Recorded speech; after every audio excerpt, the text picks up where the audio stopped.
This is your main man, indescribable, 1981. One thing I wanted to mention is that it's a lot of us don't realize how we've been brainwashed in this body, and yet we don't know how to live our life because we've been taught wrong. One thing I realized we've been taught is once fear was introduced to us and shame, then that causes a person to shrink back and feel small and limited. And then they feel like it's nothing else out there for them. If you look at the way the world is, there's more than enough in the universe for everybody. There's more than enough creativity. That's why if somebody's creative and then you're not creative, you want to jump on board with what they're doing because their creativity and things they got going on, it look like they always the life of the party, like they got everything going. And so now you have people in the world who live in fear because of that.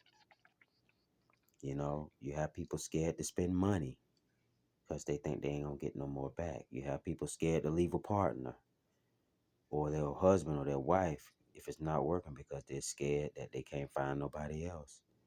You have people out here that's scared to leave their religion because they've been threatened or told that if they leave God and the religion, you know, God is gonna punish them because you don't want to be a part of what, you know, God got as far as this religion.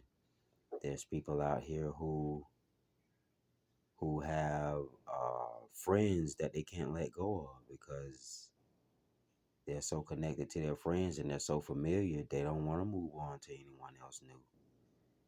You have people out here who have come into contact with people that have strong faith, they live their life godly, and others can't understand how they have life so good not knowing their situation.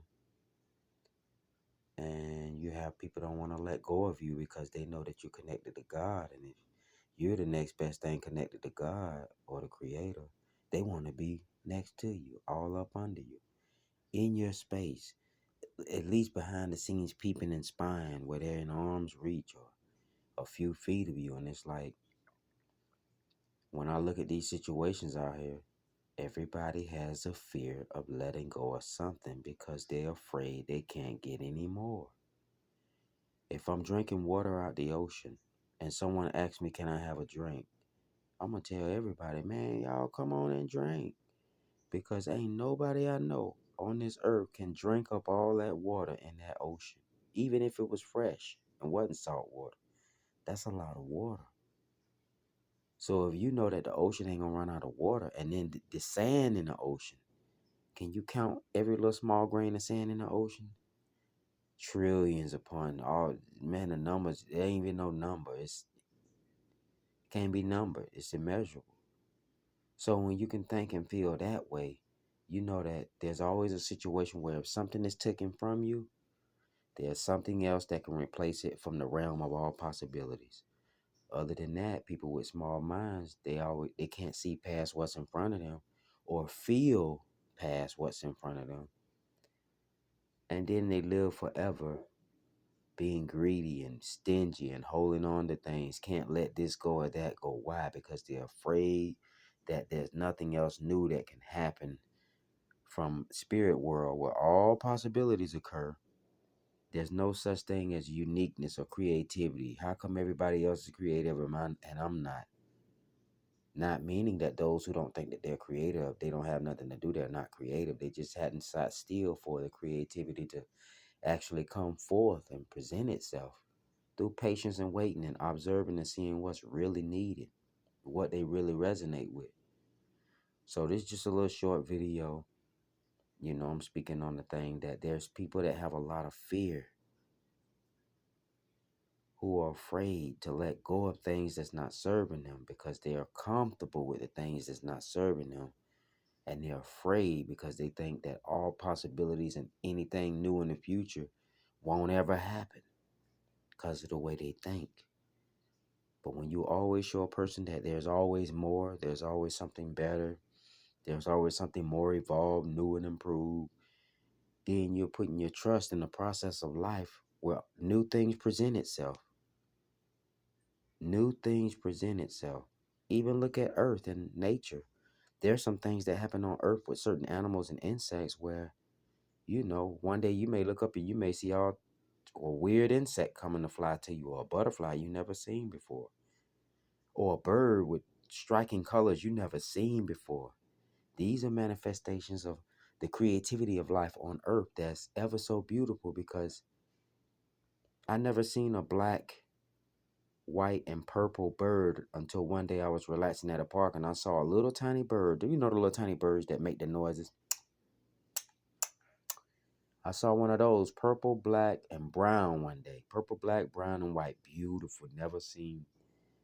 And it's like, what more is there on this earth that hasn't been seen or known? Can you imagine you haven't seen everything like you should?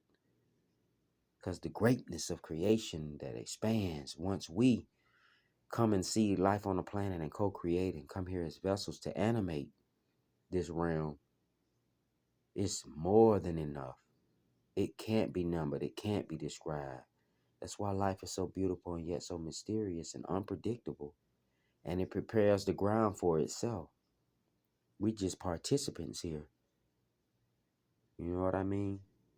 So I'm grateful for all of those listeners, who listen to this video all the way through and can kind of picture what I'm saying. In this life, there should only be perfect love and compassion and perfect harmony and ease and grace. Because when you live life that way, no matter what's taken from you, you still feel complete within and you feel right inside, because a lot of things going to come and go. Even the way you think, certain mentalities, things you're attached to, and you have to have the strength, faith to know that I'll be okay when this leaves out of my life. I got used to this. I'm enjoying this. I'm feeling this, but I'll be okay beyond this if this ever were to stop. Because sometimes people in situations where things too good to be true, and then they sabotage them because it's unfamiliar to them to be living so good, so much divine grace and everything going good, that it kind of feels weird. They don't see drama no more in their life. But a lot of those days, man, I see a lot of good things happen in the head.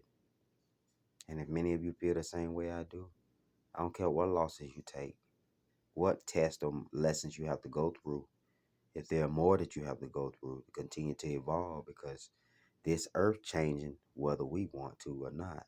That's why the weather and the temperature doing what it's doing. We could complain, talk all day, but if we ain't in tune with earth, we're not in tune with ourselves, it's going to be a problem and a complaint. When you're in tune with life and you know you're here to support life, animating this body, and you being an unseen spirit animating this body, then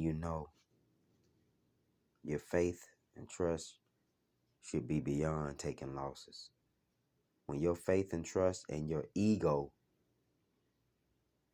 takes the background or the back seat, and your faith and trust for the greater cosmic good comes first and foremost, you will not suffer any type of emotional, physical, or mental destruction or depression or suffering when it comes to taking losses.